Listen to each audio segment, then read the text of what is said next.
Hello, this is Brooklyn Reinhardt. Today I'm here to talk about the social and emotional development of 3 to 4 year olds. 3 to 4 year olds may experience some issues with impulse control, understanding gender roles, and their peer relationships. They also will be testing limits of their behavior and of what is and is not acceptable.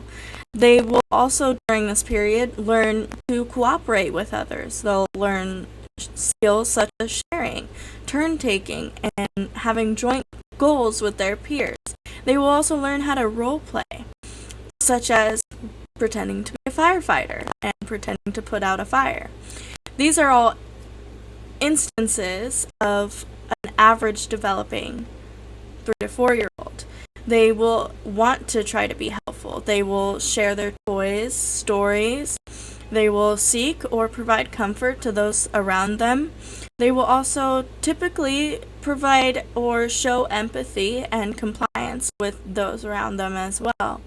Now, when we consider an atypical student of this age range, we have to consider that they may have trouble reading social cues. They may also have difficulties initiating play or conversation with those around them. So this can limit two-way communication. They may also become frustrated when schedules change. Routine is comforting for this individual because in a routine, they don't have to ask someone what's happening next because they already know. So it provides comfort for them to have a routine. Now, when we consider some behaviors that we might see with an atypical student, there could be some disruptive behaviors. There may also be aggression or defiance, impulse control, hyperactivity, moodiness, anxiety, or withdrawal. And this is to be expected, but we can also help show them positive ways of coping with these feelings. Some strategies that we can use for atypical and typical developing students or children of this age range is mirror neurons. So when we consider mirror neurons, this is when a student or a child is dysregulated. They are currently unable to regulate their emotions. So a teacher or a parent or an adult comes up and helps them by showing that they are regulating their emotions during a trying time. Now, showing how one regulates emotions helps them to regulate their own emotions. It's kind of hard to regulate your emotions if someone else around you is not regulated. So if the adults and teachers show that they're regulating their emotions, it provides a safe space for the individual to regulate their emotions. Expanding their emotional vocabulary can also be exceptionally helpful because this helps them identify what type of feelings they're actually feeling. What is the feeling that they're feeling? Are they mad? Are they sad? Are they happy? Are they frustrated? These words are used to describe what they're feeling. Now, if they're nonverbal, how do we do that? Well, we can provide a chart for them to point to how they're feeling, because even if they're nonverbal, we can still communicate with them and identify what they're feeling to further help them. Reading social emotional books in the long term can also be useful because this is a time where we can read books and have the class reflect on it.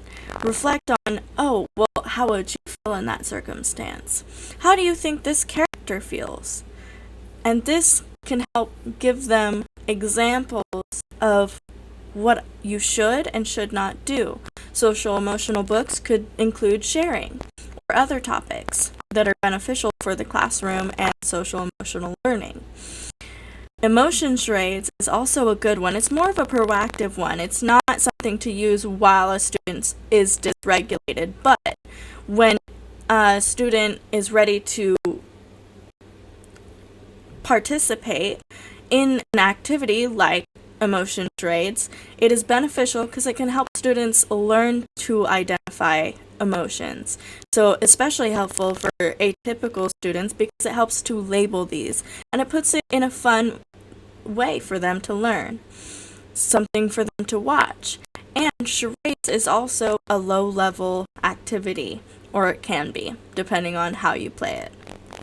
Providing an area for students to go and cool down where they're able to separate themselves from what may be causing them to be dysregulated is also very useful strategy.